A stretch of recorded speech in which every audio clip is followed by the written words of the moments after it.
এবার আমরা একটু নিচে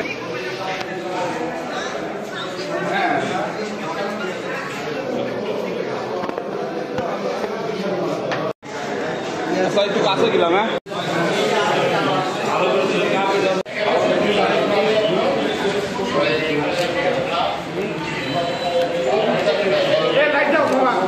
পয়সা দে, আমাকে জাকাতি সিস্টেমে লাইট দেবো না।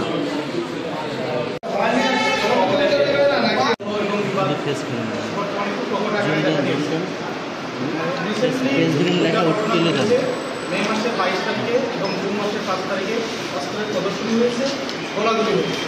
এতে আমরা খুব উদ্বিগ্ন ছিলাম। আইন শৃঙ্খলার অবনতি এটা প্রকাশ করে।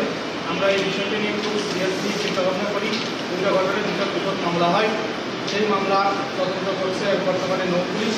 আমরা তাদেরকে সহযোগিতা করছি। সেই সাথে এলাকায় যাতে শান্তি শৃঙ্খলা বজায় থাকে এই উদ্দেশ্যে আমরা সর্বদা তৎপর আছি। আমাদের রেঞ্জ জেপি স্যার এবং আমাদের পুলিশ সুপার স্যারের সার্বিক তত্ত্বাবধানে আমাদের অফিসার ইনচার্জ এবং আমি নিজে ও উত্তর এলাকায় শান্তি শৃঙ্খলা বজায় রাখার জন্য পুলিশের টিম মোতায়েন করেছি। গতকাল মানে 11 তারিখে আমাদের যে টহল টিম ছিল পর্যবেক্ষণে ছিল, টহলে ছিল, হঠাৎ করে 3টি বাল্কহেড বালু বোঝায় বাল্কহেড এবং 2টি নৌকার সন্দেহজনক মনে হইলে আমরা তাদেরকে থামানোর চেষ্টা করি।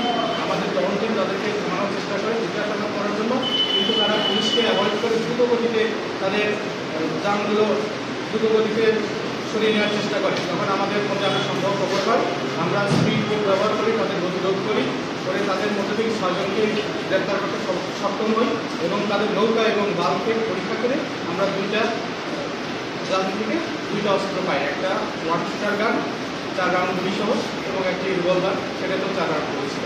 বর্তমানে আইন শৃঙ্খলা পরিস্থিতি স্বাভাবিক আছে। আমরা চেষ্টা করছি এরকম ঘটনা যেন আর না ঘটে।